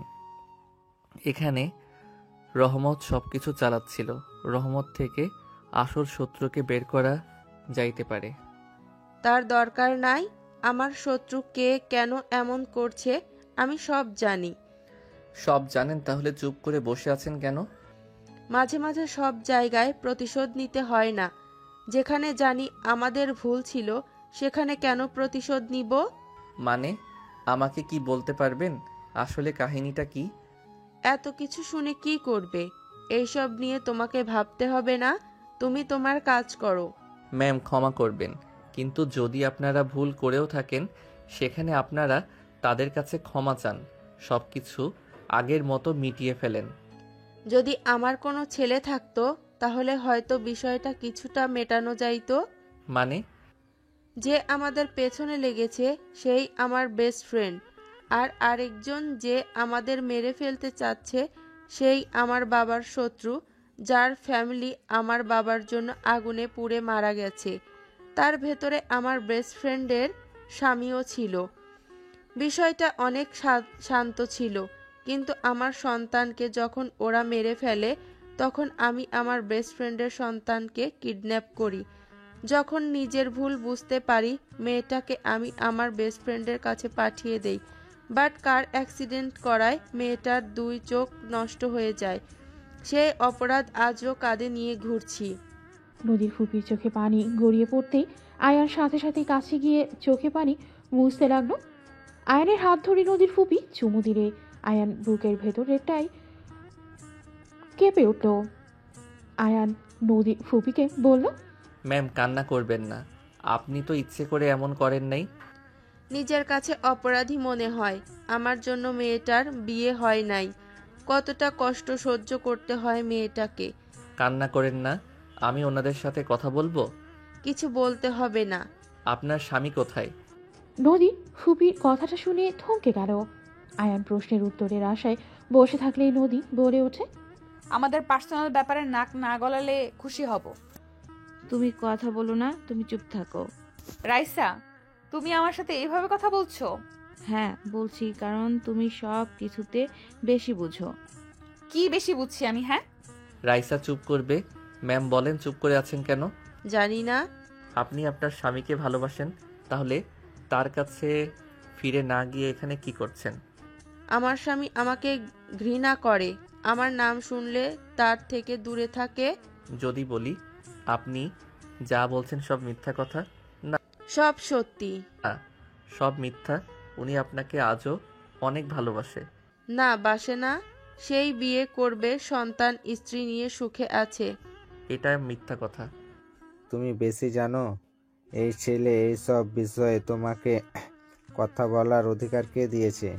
আমাদের বিষয়ে নাক গলায়ও না। আঙ্কেল, ওদের কথা বলতে দেন, মাঝখান থেকে কেউ কোনো কথা বলেন না। শুনেন, উনি বিয়ে করে নাই। আপনি যাকে স্ত্রী হিসেবে জানেন সেই ওনার বান্ধবী। ওনারা পার্টনারশিপে কাজ করত। আতিয়া ওনাকে ড্যাড বলে ঠিক, বাট ওইটা ওনার সন্তান না। কি বলছো? তাহলে যে কি? আমি যেদিন ওর কাছে গেছিলাম ও বলছিল ওইটা ওর স্ত্রী আর মেয়েটা তার মেয়ে। আমি জানি না কেন বলছিল, বাট এইটা মিথ্যা কথা। ওয়েট, আমি ওনাকে কল দেই। আয়ান ওর ডেডের বান্ধবীর ময়নাকে ভিডিও কল দিল। আয়ানের কল রিসিভ করে বলতে লাগলো, বাবু কেমন আছো? আগামীকাল ঢাকায় এসেছিলে, একবারও তো দেখা করে গেলে না। আর এই ওয়েট, তোমার মাথায় কি হয়েছে? ব্যান্ডেজ করা কেন? আয়ান কোথায়? আসো। আম্মু শান্ত হন, আমি ঠিক আছি তো। গতকাল পড়ে গিয়ে মাথায় আঘাত পাইছি। আয়ানের কথা শুনে ময়না বলে, এই ছেলেটা একদম কথা শোনে না। তোমায় কতবার বলেছি সাবধানে চলাফেরা করবে। তোমার ড্যাড জানলে কি হবে বুঝতে পারছো? আম্মু প্লিজ শান্ত তো হন। আমি আপনাকে যে কারণে কল দিয়েছি সেইটা তো শুনেন। আয়ানের কথা শুনে ময়না বলে, কি জন্য কল দিয়েছো? টাকা লাগবে? পাঠিয়ে দিব কি? উফ আম্মু টাকা লাগবে না। আয়ানের রাগ দেখে বলে, আরে বাবা রেগে যাচ্ছ কেন? আচ্ছা চুপ হয়ে গেলাম, বলো। আপনি তো আমার ড্যাডের ফ্রেন্ড, তাই না? আয়ানের কথা শুনে ময়না বলল, হ্যাঁ। কেন হঠাৎ আবার এই কথা কেন? তোমাকে তো আগে সব বলা হয়েছে। আমার হাজবেন্ড তো মারা গেছে। আমি জানি আম্মু, আমি মমের সামনে দাঁড়িয়ে আছি, উনি বিশ্বাস করছেন না, তাই আপনাকে কল দিয়ে বললাম। আয়নের মুখ থেকে মম ডাক শুনে সবাই যেন হতভম্ব হয়ে তাকিয়ে আছে। নদীর ফুপির দিকে ফোন এগিয়ে দিলে ময়নার সাথে সাথে কথা বলে সব ভুল বোঝাবুঝি মিটিয়ে নিতে লাগলো। নদীর আব্বু আয়ানের কাছে এসে আয়ানকে ধরে কান্না মাখা কণ্ঠে বলল, কে তুমি? মামা, এখনো বুঝতে পারতেছেন না? মৃত ছেলেটা আমি, যে এখনো মরে নাই, যার জন্য এত কিছু হয়ে গেছে। এসব কিভাবে হয়? তুমি তো এতিমখানায় বড় হইছো, তোমার বাবা মা কেউ তো নাই। আমি তোমাকে ক্লাস 10 থেকে চিনি, আমার তো মাথায় ঢুকছে না। কি এত ছোট থেকে কিভাবে? আমি যখন ইন্টারে ভর্তি হই তখন আয়ান ক্লাস 10-এ। ইন্টারে আমাদের কলেজে ভর্তি হয়েছিল, ওখানেই সবাই জানে ও এতিমখানায় বড় হয়েছে। ওর এই দুনিয়াতে কেউ নেই। হ্যাঁ, ঠিক বলছো। তুমি ছেড়ে আসার 3 বছর পর ড্যাড এসে আমাকে পরিচয় দিয়ে নিয়ে যায়। এতদিন আমি লন্ডন ছিলাম, 8 মাস আগে এসেছে দাদার থেকে মমের সব কিছু জেনে আমি এখানে বডিগার্ড হয়ে আসি। বাট এখানে এসে তোমাকে দেখবো এটা ভাবতে পারি নাই। ও তার মানে আমার জন্য না, ফুপির জন্য এসেছো? হ্যাঁ। নদী অনেকটাই কষ্ট পেল, বাট কিছু বলল না। নদীর ফুপি আয়ানকে জড়িয়ে ধরে সারা মুখে চুমু দিয়ে বলল, আমি জানতাম তুমি আমার ছেলে। আমি তোমাকে একবার কাছে টেনে নিতে পারি নাই, ভয় হয় যদি তোমার ক্ষতি করে দেয়। আয়ান নিজের পরিচয় না দিলে পারতে, এখন তুমি নিজের বিপদ টেনে নিয়ে আসলে। তুমি এখন এখান থেকে চলে যাবে। আপনি কিভাবে জানেন? সেই দিন আমার গুপ্তচর তোমার পরিচয় দিয়েছিল, আমি জানার পর ও তোমাকে কাছে নিতে পারি নাই। মম ভয় করে জীবন চলে না। আচ্ছা নদী, তুমি তো আমাকে ভালোবাসো না তাই না? আমাকে ঘৃণা করো তাই না? হ্যাঁ। ওকে মম, আমি আপনার বেস্ট ফ্রেন্ডের মেয়েকে বিয়ে করতে চাই। আয়নের কথা শুনেই তুলি রাইসা নদীর দিকে তাকালো। নদীর ফুপি বলে ওঠে, জিদের বশে কোনো কিছু করা ভালো না। নদী তোমাকে ভালোবাসে, তোমার ক্ষতি হবে জন্য তোমাকে ছাড়ানোর জন্য মিথ্যা বলছে। কখনোই না, আমি তো ওর বিয়ে ভাঙতে এসেছি। আমি ওর সুখ সহ্য করতে পারি না। ওই বড়লোক স্বামী ভালো স্বামী পাইছে, বিয়ে করুক গা, আর এইসব নিয়ে ভাবতে হবে না। আমি ওই মেয়েকে বিয়ে করতে চাই। একদম বিয়ে কর, তোকে আর আমার ভালো লাগে না। তোর সাথে আমার একদম যায় না। তোর বয়স কি আর আমার বয়স কি? একদম সিনিয়র মেয়ে আমারও পছন্দ না। যাকে বিয়ে করতে চাস ওই আমার 3 বছরের বড়। সমস্যা কি? সিনিয়র মেয়েরা ভালোবাসে জুনিয়রদের। এই সব সিনিয়র তো আর আপনার মতো না। হ্যাঁ হ্যাঁ, কান নিয়ে সুখে থাক। আমার স্বামী নায়কের মতো, তোর মতো না। হা হা হা, ভুল করে কার সুনাম করছেন একটু ভেবে দেখেন। আয়নের কথা শুনেই নদী ভেবে তোতলাতে বলল, তুই না, আমি বলছি আমার হবু স্বামীর কথা। ভালা, ধুয়ে ধুয়ে পানি খান। মম, আপনি তাহলে আগামীকাল ওনাদের বাসায় যাবেন আমাকে নিয়ে? ফুপি আজ তো ছুটি আছে, নিয়ে যাও। বিয়ে করার জন্য পাগল হয়ে যাচ্ছে, লুচ্চামি করার আগেও বিয়ে দিয়ে দেন। আমার বিষয়ে নাক আপনাকে গলাতে হবে না। এইটা করা যাবে না আয়ান। আমি জানি তুমি এই শত্রুতা শেষ করার জন্য বিয়ে করতে চাচ্ছ, বাট সারা জীবনের ব্যাপার। একজনকে ভালোবেসে অন্য কারোর সাথে সংসার করা সম্ভব না। মম, নদী তো অন্য কাউকে বিয়ে করছে, আর আমি কেন করতে পারবো না? আর আমরা একসাথে থাকলে কখনোই সুখী হব না। আমাদের ভিতরে একের উপরের প্রতি কোনো বিশ্বাস নেই। দূরে থাকলে একে অপরের প্রতি সম্মান থাকবে। সব বুঝলাম, একটা অন্ধ মেয়েকে নিয়ে সংসার করা এত সহজ না। আমি বুঝে নিব। আমি চাই না আমার মমের জন্য কেউ কষ্ট পাক, আর সারা জীবন অভিশাপ দিয়ে যাক। আয়নের কথাটা আমারও পছন্দ হইল। আসলে আমাদের আলাদা থাকা উচিত। আয়ন সন্ধ্যার দিকে আমার সাথে দেখা করো। ওকে। ভালোভাবে ভাবো দুজন। আর তোমার ড্যাডের অনুমতি ছাড়া কিছু করতে পারবো না। ফুপি কিছু বলবে না, ফুপা তো নিজের বোন ওইটা, আর ভাগ্নি তো হয় হিসাবে। মানে? রেশমা আন্টি ফুপার মেঝো বোন। ও কই, আমাকে কেউ এসব বলে নাই তো। আমিও তো জানতাম না। এদের ভিতরে এত প্যাচ কেন? দেখ, যাই রুমে মাথা যন্ত্রণা করছে। আয়ান রুমে চলে গেলেই ফ্রেশ হয়ে ঘুমিয়ে গেল। সন্ধ্যার দিকে ঘুম ভাঙলে চোখ খুলে দেখে নদীর ফুপি বসে থেকে আয়ানকেই দেখছে। আয়ান লাফ দিয়ে উঠে বলল, মম, কিছু বলবেন? নদীর ফুপি আয়ানের কপালে চুমু দিয়ে কোলে শুয়ে দিয়ে মাথায় হাত বুলিয়ে দিতে দিতে বলল, তোমাকে কখনো ফিরে পাবো ভাবতেও পারি নাই। আজ আমার সেই ছোট্ট সন্তানটা কত বড় হয়ে গেছে। ছোট থেকে আমি ভেবে এসেছি আমার বাবা মা আমাকে ফেলে চলে গেছে, কতটা ভুল বুঝে ঘৃণা করে গেছি। অথচ আমার চাচু চাচি আমার জীবন বাঁচানোর জন্য আমাকে এতিমখানায় রেখে এসেছিল, অথচ আমার বাবা মা এসব কিছু জানতো না। আমার মৃত খবর শুনে কত কি হয়ে গেছে। বাবা মায়ের ভিতরে বিচ্ছেদ, বেস্ট ফ্রেন্ডের সাথে একজন ফ্রেন্ডের সম্পর্কে শত্রুতার রূপ নিয়েছে। মনে হচ্ছে জন্ম না নিলে ভালো হইতো, এত কিছু হইতো না। তোমাকে রফিক আয়শা রেখে এসেছিল। হ্যাঁ। তাহলে তোমাকে ওরা সেই দিন ওই বাচ্চা কার ছিল? চাচুর মৃত সন্তান হয়েছিল, তার লাশ ছিল। সেই দিন প্রতিশোধ আগুনের আমাকে দেখে ওই বাচ্চাটার লাশের ক্ষতি করতে গেছিল। তাহলে তো রেশমা তোমার ক্ষতি করতে গেছিল? হয়তো। আচ্ছা বাদ দাও মম, এসব শত্রুতা শেষ করা ভালো। উনি ওই বাড়ির মেয়েদের ক্ষতি করার জন্য উঠে পড়ে লাগছে। হ্যাঁ, কিন্তু নদী আর তোমার সম্পর্ক নষ্ট করে আমি কিছু করতে পারবো না।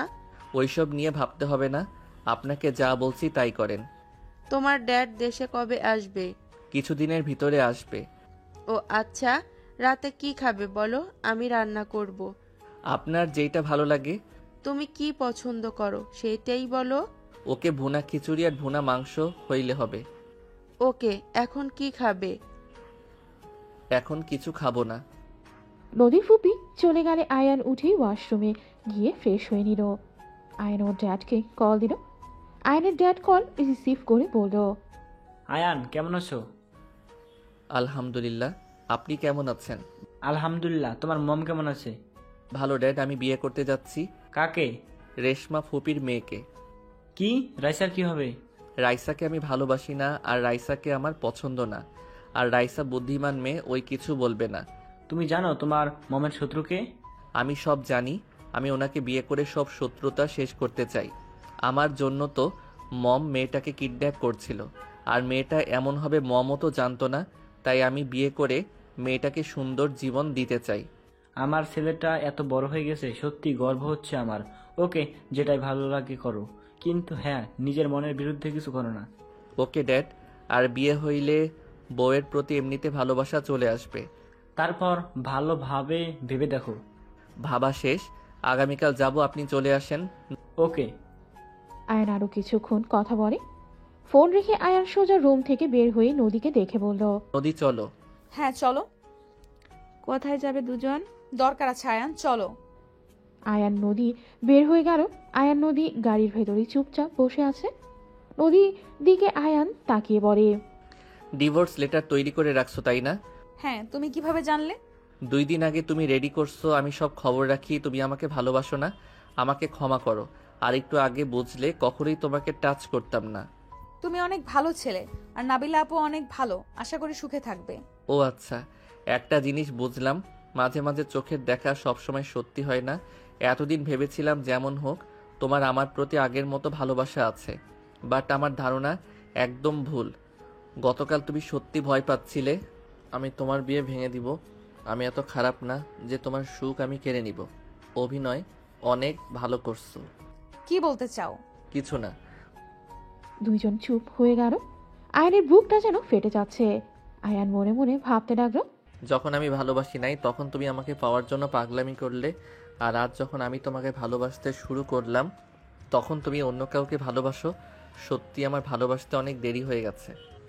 দোষ তোমার না, দোষটা আমার ছিল। আয়ান কথাগুলো ভাবতেই চোখের কোণায় পানি পড়তেই সাথে সাথে মুছে ফেলে। নদী মনে মনে ভাবতে লাগলো, যখন তোমাকে চাইলাম তখন তোমাকে পাই নাই। আজ যখন অন্য কেউ আমাকে নিজের জীবনের থেকে বেশি ভালোবাসে, যাকে আস্তে আস্তে মন দিতে শুরু করলাম, তখন মাঝ সময় তুমি এলে। জানি না আজও তোমায় কতটা ভালোবাসি। এখনো কেন যেন তোমার পাশে কাউকে সহ্য হয় না। বাট তুমি ভালো কাজ করতে যাচ্ছ। দূরে থাকা ভালো। তোমার থেকে আর যাকে কথা দিয়েছি সারা জীবন থাকবো, তার হাত ছেড়ে দিতে পারবো না। যে আমাকে বুঝবে, আমার মনে হয় তার কাছে আমার যাওয়া উচিত। নদী জানালার দিকে তাকিয়ে চোখের পানি ফেলতে লাগলো। বারবার চোখের পানি মুছে ফেললো। উকিলের কাছে গিয়ে দুইজন ডিভোর্স লেটারে সাইন করে দিল। নদীর বুকটা যেন ফেটে যাচ্ছে। নদী হাসি মুখে আয়ানের দিকে তাকিয়ে বলল, আজ থেকে তুমি পরপুরুষ আমার কাছে। আয়ান মুখে হাসি রেখা টেনে বলে, একদম ভালো থেকো, শুভকামনা রইল। আয়ান নদী দুইজন বের হয়ে গাড়িতে উঠে বসলো। দুইজন চুপচাপ বাসায় চলে আসলো। দুইজন যার যার রুমে চলে গেল। আয়ান খাটে বসে বারবার চোখ মুছতে লাগলো। এদিকে নদী উপর হয়ে শুয়ে থেকে অঝরে চোখের পানি ফেলতে লাগলো। 10টার দিকে আয়ান নদীকে ডাকলিয়ে দুইজন সবার সাথে বসে খাবার খেতে লাগলো। আয়ান চুপচাপ নিচের দিকে তাকিয়ে খাবার খেতে লাগলো। নদীর ফুপি বলে ওঠে, আয়ান, রান্না পছন্দ হয় নাই? অনেক বছর পর রান্না করছি তো, জানি না কেমন হয়েছে। মম অনেক মজা হয়েছে, মামি আর একটু দেন। হ্যাঁ মামুনি, অনেক মজা হয়েছে। আমি তো বিশ্বাস করতে পারছি না মামুনি, তুমি এত ভালো রান্না করো। সবাই মিলে নদীর ফুপির প্রশংসা করতে লাগলো। নদী আয়ানের দিকে তাকিয়ে ওর হাসি মাখা মুখটা দেখতে লাগলো। আয়ান খেয়েই হাত ধুয়ে বলল, অনেক খেয়ে ফেলছি, রুমে গেলাম। আর মম সকালে তাহলে ওইখানে যাব। আয়ান, নদী, তোমরা আবার ও ভেবে দেখো। আর ভেবে দেখার কিছুই নাই, আমাদের সম্পর্ক শেষ, আর কোনো দিন জোড়া লাগবে না। আয়ান কথাটা বলে চলে গেল। আয়ান রুমে বসে ফোনে ফ্রেন্ডদের সাথে কথা বলতে লাগলো। আয়ান সারা রাত চোখের পানি ফেলে কেটে গেল। 5টার দিকে ঘুমিয়ে গেলে 10টার দিকে নদীর ফুপি ডাক দিল। আয়ান চোখ খুলে বলল, হ্যাঁ মম বলেন। তাহলে এখন বলো, যাবে নাকি না? আপনি রেডি হয়ে নেন, আমি রেডি হয়ে আসছি। আয়ানের কথা শুনে নদীর ফুপি চলে গেল। আয়ান রেডি হয়ে বসার ঘরে গেলে রাইসা বলল, মাশাল্লাহ, অনেক সুন্দর লাগছে, বর্বর দেখা যাচ্ছে। ধন্যবাদ রাইসা। আয়ানের সাথে নদীর আব্বু আম্মু, নদীর ফুপি, রাইসা, তুলি যেতে লাগলো। আয়ান বলে ওঠে, নদী আপু যাবে না? না, আমার হবু হাজবেন্ডকে রিসিভ করতে যাব। ও আচ্ছা। আয়ানের মুখে নদী আপু ডাক শুনে নদী চমকে উঠল। বুকের ভেতরে মোচড় দিয়ে উঠল। নদী হাসি মুখে বলে। আয়ান সবার সাথে চলে গেল। আয়ান বাহিরের দিকে আনমনে তাকিয়ে আছে। 30 মিনিট জার্নি করে বাসার সামনে গেলে ওদের সব বডিগার্ডরা পিস্তল ধরে। সবার চারদিকে দিয়ে ঘুরে ধরে ভেতরে নিয়ে যেতে লাগলো। বাসার ভেতরে ঢুকতেই একজন ভেতরে কল দিলে সবাই ভেতর থেকে বাহিরে আসতো। রেশমাকে দেখে নদীর ফুপি বলে ওঠে, রেশমা, আমরা শত্রুতা করতে আসি নাই। রেশমা রেগে কোনো কথা না শুনে গুলি করতে যাবে। সাথে সাথে আয়ান সামনে থাকা বডিগার্ড থেকে পিস্তল নিয়ে রেশমার হাতের দিকে ঢিল মেরে পিস্তল ফেলে দিল। সবাই গুলি করতেই যাবে, সাথে সাথে আয়ান বলে ওঠে, ফুপি, আমরা এখানে ঝামেলা করতে আসি নাই, দেখেন এখানে আমরা সমাধান করতে এসেছি। আয়ানের মুখ থেকেই ফুপি ডাক শুনে রেশমা সবাইকে থামতে ইশারা করে বলে, কিসের সমাধান? রেশমা, আমরা সত্যিই ঝামেলা করতে আসি নাই, আমি বিয়ের প্রস্তাব নিয়ে এসেছি। নদীর ফুপির কথা শুনে সবাই অবাক হয়ে গেল। একজন বডিগার্ডেদের ইশারা করলে আয়ান রেগে একজনের হাত থেকে পিস্তল নিয়ে এক এক করে সবার হাতের দিকে গুলি করে ফেলে দিল। আর গুলির হাতে বাড়ি মেরে ফেলে দিয়ে বলে, কি সমস্যা? ভালোভাবে কথা বললে শুনতে মন চায় না। আর আঙ্কেল না কি হন জানি না, আপনার সমস্যা কি? বলতাছি ঝামেলা করতে আসি নাই, খুব পারেন নাকি? আয়ানের কথা শুনে রেশমা বলে, ভিতরে আসো, আর কেউ ওদের গায়ে হাত দিবে না। পাশের লোকটা বলে ওঠে, ভাবি এই ভুল করবেন না, ওরা আমাদের শত্রু। রেশমা বলে, ওইটা পরে দেখা যাবে, বেশি বুঝলে গুলি করে দিলেই হয়ে যাবে। আর চেক করো কার কাছে কি আছে। রেশমার কথা শুনে সবাই চেক করতে লাগলো। কেউ কিছু না পেলেই ওদের সবাইকে ভেতরে নিয়ে যেতে লাগলো। সবার ঘরে বসতে দিলেই রেশমা বলে, এখানে আসার কারণ কি? আমি যদি এখন সবাইকে মেরে ফেলি? যদি খুশি হোস তাহলে মেরে ফেল। রেশমা বলে, এইসব আবেগের কথা আমার এখন গায়ে লাগে না। এগুলা কারা? নাবিলা মামুনি কোথায়? নদীর ফুপির কথা শুনে রেশমা বলে উঠল, রুমে আছে। কেন, আবার কোনো ক্ষতি করা বাকি আছে নাকি? নদীর ফুপি বলে, রেশমা, আমাদের সন্তান মারা যায় নাই। এই যে এই ছেলেটাকে দেখছিস, এটাই আমাদের সন্তান। নদীর ফুপির কথা শুনে সবাই অবাক হয়ে আয়নের দিকে তাকালো। রেশমা বলে, কিভাবে? ওরা তো মৃত সন্তান পেয়েছিল। রেশমার কথা শুনে ওর দেবর বলে, আসলে ভাবি আমরা কিছু করি নাই, মৃত্যু সন্তান ছিল। আয়ান বলে ওঠে, আমি সবকিছু খুলে বলছি। আয়ান প্রথম থেকেই সব খুলে বলে। রেশমা আবেগী হয়ে আয়ানের কাছে এসে জড়িয়ে ধরে, সারা মুখে চুমু দিয়ে বলে, বিশ্বাস কর বাপজান, আমি তোকে মারতে চাইনি। আমি তোকে বাঁচানোর অনেক চেষ্টা করেছি। আমি পারি নাই। আমার বড় ভাসুর সব কিছু করেছে। আমাকে বন্দি করে চলে গেছিল। আমি নিজেই ছোট ভাইয়াকে কল দিয়ে বলেছিলাম এটাই সত্যি। আমার অনেক রাগ ছিল, কিন্তু আমি আমার ভাস্তাকে খুন করব এটা কখনো সম্ভব না। আমার রাগ রাহেলার উপর ছিল। তুই তো আমাদের রক্ত, তোকে কিভাবে খুন করতে পারি বল? রেশমার কথা শুনে নদী ফুপি বলে। তুই ওইখানে যাস নাই। রেশমা কান্না করতে করতে বলে, না, আমি ওইখানে যাই নাই। আমি যতক্ষণে যাই ততক্ষণে তোমরা আমাকে ভুল বুঝে বের করে দাও। আমাকে কিছু বলার সুযোগ দাও নাই। ভুল বুঝে আমার মেয়েটার এত বড় ক্ষতি করে দিলে। আমি তোর মেয়েকে কিডন্যাপ করেছিলাম ঠিক, আমি ভাবতেও পারি নাই এমন কিছু হবে। সবাই মিলে নিজেদের ভুল বোঝাবুঝি মেটাতে লাগলো। আর এইদিকে রেশমার দেবর ওর বড় ভাইকে SMS দিতে থাকলো। নাবিলাকে নিচে নিয়ে আসতে সবার সাথে পরিচয় করিয়ে দিতে থাকে। আয়ান নাবিলাকে দেখে মুগ্ধ নয়নে তাকায়।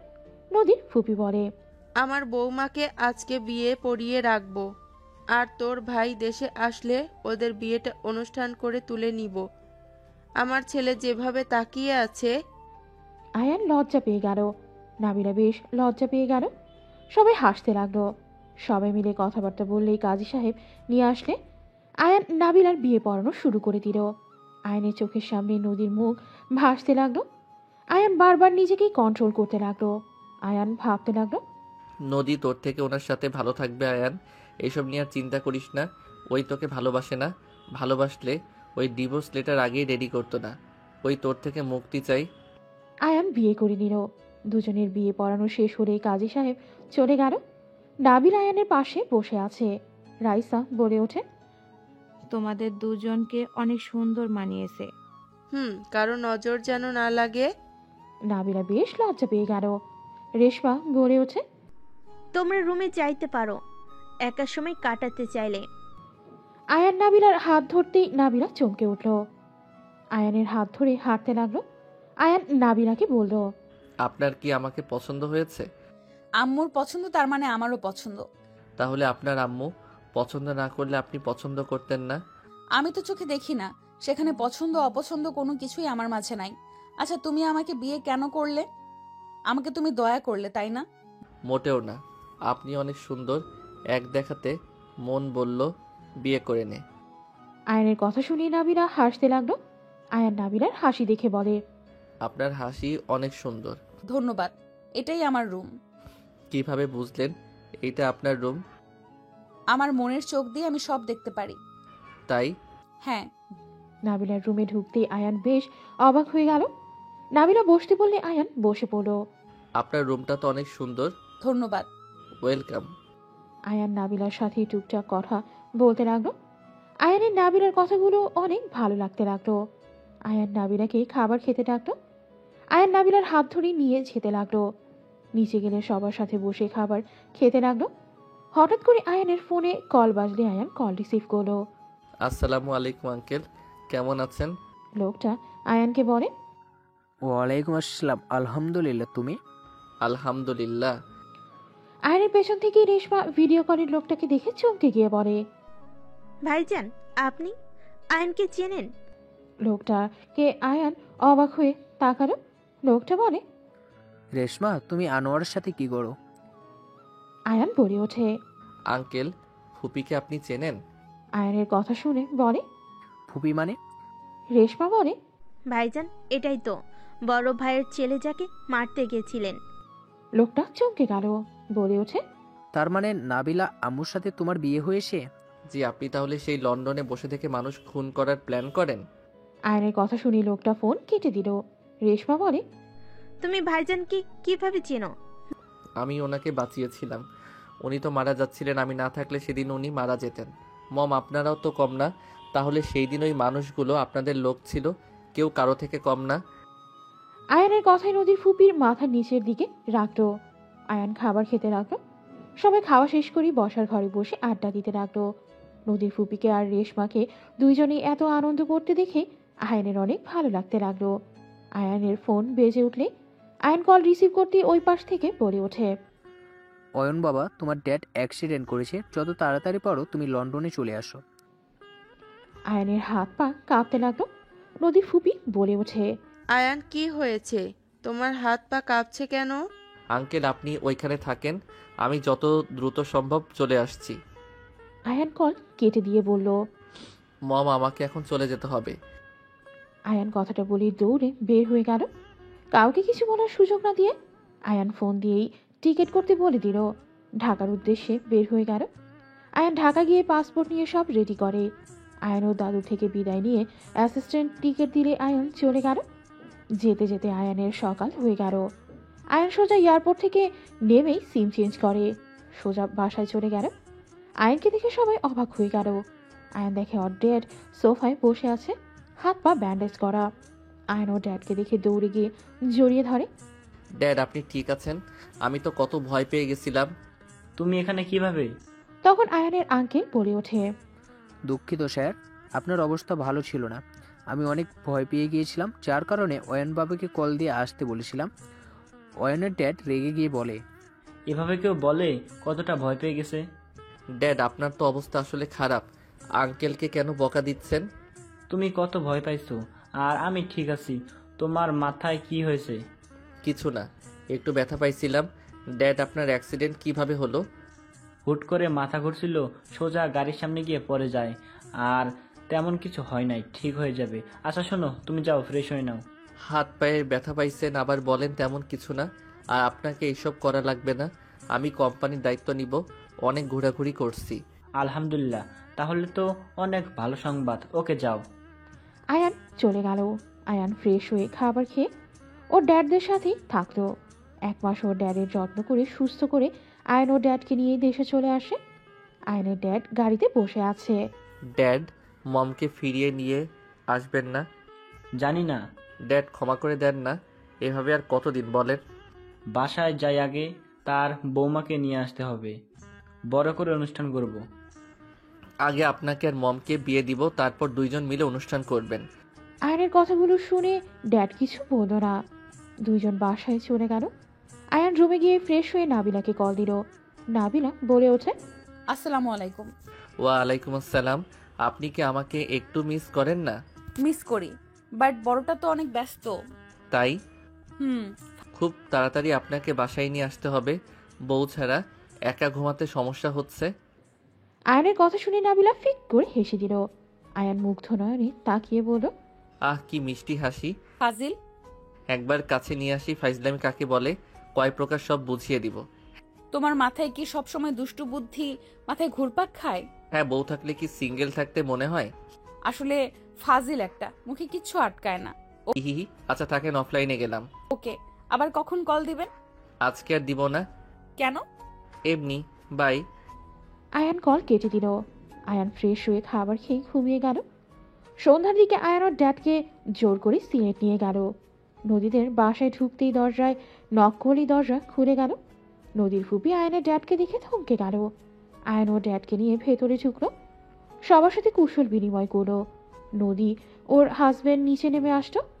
আয়ান পেছনে ঘুরে তাকাতেই নদী থমকে গেল।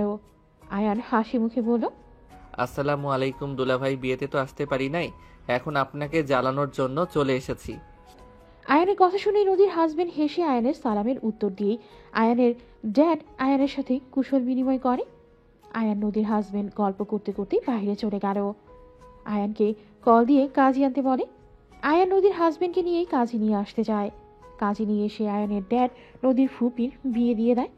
আয়ান খুশি হয়ে বলে, হিহি, আমি একজন ছেলে যে বাবা মায়ের বিয়ে দেখতে পারলাম। যাই হোক, আমি আমার শ্বশুর বাড়িতে গেলাম। আমিও যাব। পরে যাইয়েন, আপাতত এখানে থাকেন। আর নদী আপু, আপনার চয়েস আসলেই ভালো। দুলাভাই অনেক মিশুক, আমার অনেক ভালো লাগছে। আয়ান কথাটা বলেই চলে গেল। আয়ান মিষ্টিকে নিয়ে নাবিলাদের বাসায় চলে গেল। আয়ানকে দেখে রেশমা অবাক হয়ে আয়ানকে জড়িয়ে ধরে বলে, বাবা কেমন আছিস? আয়ান বলে ওঠে, আলহামদুলিল্লাহ ফুপি, এই নাও মিষ্টি। আর আমার বউ কই? আয়ানের কথা শুনে নাবিলার কাজিনরা বলে, এইটা তাহলে আমাদের দুলাভাই? এসেই বউর খোঁজ আর কারো খোঁজ নাই। আমাদের খোঁজও তো একটু রাখেন। আয়ান নাবিলার কাজিনদের দিকে তাকিয়ে বলে। আগে দেখে নেই, পরিচয় হয়নি, তারপর তো খোঁজ খবর নিব। আয়ান সবার সাথেই পরিচয় হতে লাগলো। নাবিলা আয়ানের কণ্ঠ শুনে রান্নাঘর থেকে বের হয়ে এসেছে। নাবিলা বলে ওঠে, আয়ান। জি বিবিজান, রান্নাঘরে কি করেন? আয়ান নাবিলার কাছে গিয়ে হাত ধরে নাবিলা বলে ওঠে, সারপ্রাইজ দেওয়ার জন্য আমার কল রিসিভ করো নাই, অনেক ফাজিল হয়ে গেছো। আয়ান নাবিলার কথা শুনে নাবিলার কানের কাছে গিয়ে আস্তে আস্তে বলে, ফোনে দেখে মজা নাই, সামনে থেকে দেখার মজাই আলাদা। তাই একেবারে সামনে চলে আসলাম, মন ভরে দেখবো আর আমার জিনিসগুলো আমার আজকে লাগবে। ফাজিল মানুষের ভেতর দেব নাকি? না, রুমে গিয়ে দিতে হবে। পরে দেখা যাবে। আয়ান নাবিলার সাথে ফিস ফিস করে কথা বললেই নাবিলার কাজিনরা বলে, আমাদেরও একটু বলেন, কি এত কথা বললেন আপনারা? কথাগুলো বলেই হাসতে লাগলো। নাবিলা লজ্জা পেয়ে গেল। আয়ান নাবিলার হাত ধরে সোফায় বসিয়ে দিয়ে নিজেও বসে সবার সাথে গল্প করতে লাগলো। রাতে সবার সাথে খাবার খেয়ে 12টা পর্যন্ত আড্ডা দিয়ে নাবিলা আয়ান রুমে চলে গেল। আয়ানের ঘুম পেলেই নাবিলার বুকের উপরে মাথা দিয়ে ঘুমিয়ে গেল। নাবিলা মুচকি হাসি দিয়ে আয়ানের মাথায় হাত বুলিয়ে দিতে দিতে ঘুমিয়ে গেল। সকালে ঘুম ভাঙলে দেখে নাবিলা রুমে নাই। আয়ান উঠে ফ্রেশ হয়ে নিচে গিয়ে দেখে আয়ানের ড্যাড মম বসে থেকে সবার সাথে হেসে হেসে কথা বলছে। আয়ান নিচে নেমে ওর ড্যাডকে জড়িয়ে ধরে বসে বলল, ড্যাড কখন আসলেন? অনেকক্ষণ হয়েছে, বাসায় যাবে না নাকি? যাবো তো। চলো। এখন? হ্যাঁ, সবাই যাবে।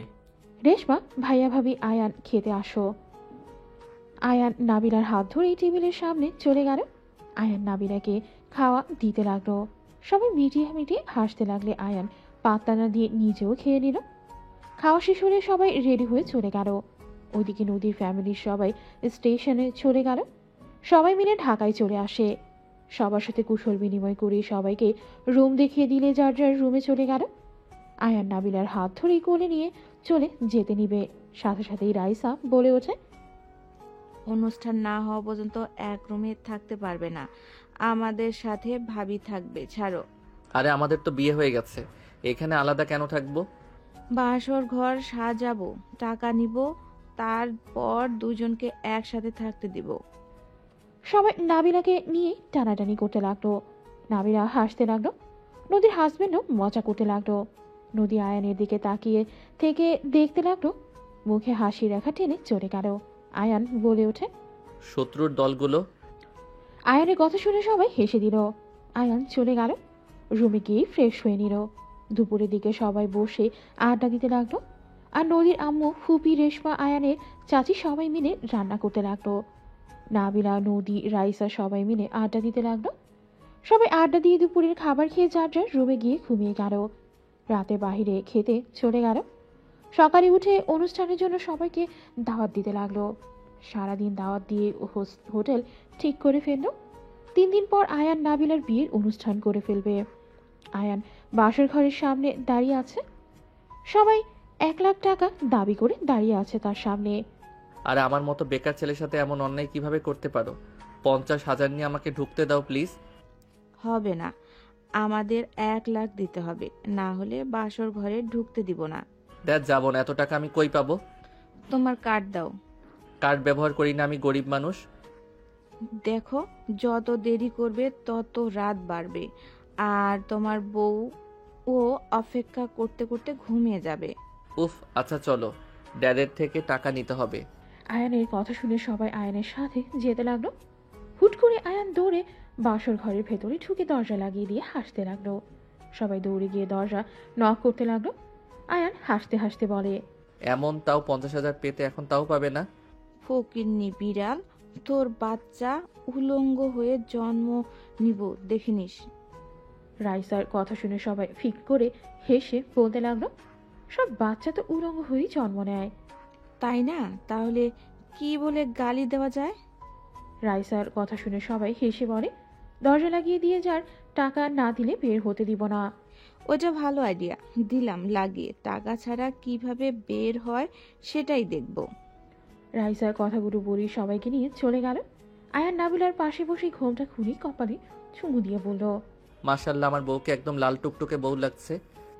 আয়ানের কথা শুনে নাবিলা লজ্জা পেয়ে বলল, কি ব্যাপার রাইসা, রেগে গেছে কেন? টাকা দেই নাই জন্য লুকিয়ে চলে এসেছি। কিপটা নাকি তুমি? মোটেও না, লাখ টাকা আমার কাছে নাই, আর আমার বাসর ঘরে ঢুকা লাগবে, তাই চালাকি করে ঢুকেছি। যা টাকা দেওয়া সকালে দিমুনি। ও আচ্ছা। নাবিলা, তোমাকে আমার কিছু কথা বলার আছে। আমি জানি তুমি শুনলে অনেক রেগে যাবে, বাট আমাকে সত্যিটাই বলতে হবে, কারণ আমি চাচ্ছি সত্য দিয়ে সম্পর্কটা শুরু হোক। কি কথা? কিভাবে বলবো? নাবিলা নদী আমার স্ত্রী ছিল। নাবিলা থমকে গেল। আয়ানের কথা শুনে আয়ান নাবিলাকে বলল, আমি জানি তুমি কষ্ট পাচ্ছ, রাগ হচ্ছে আমার উপরে। নদীর সাথে আমার বিয়েটা দুর্ঘটনাভাবে হয়। তোমাকে আমি প্রথম থেকে সব খুলে বলি। আয়ান প্রথম থেকেই সব খুলে বলতে লাগলো। নাবিলার চোখে পানি চলে আসতেই মুছে নিয়ে আয়ানের মুখে হাত দিয়ে বলে, আমি আর কিছু শুনতে চাই না। তুমি এখন শুধু বলো, আমাকে নিয়ে সারা জীবন থাকতে পারবে নাকি? নদীর স্মৃতি নিয়ে বেঁচে থাকবে? যদি আমার সাথে থাকতে চাও তাহলে তোমাকে সারা জীবনের জন্য আমার হতে হবে। অতীতের জিনিসটা মুছে ফেলতে হবে। আমি চাই না আমার স্বামী অতীত নিয়ে ভাবুক। আমি চাই আমার স্বামী শুধু আমাকে নিয়ে ভাববে।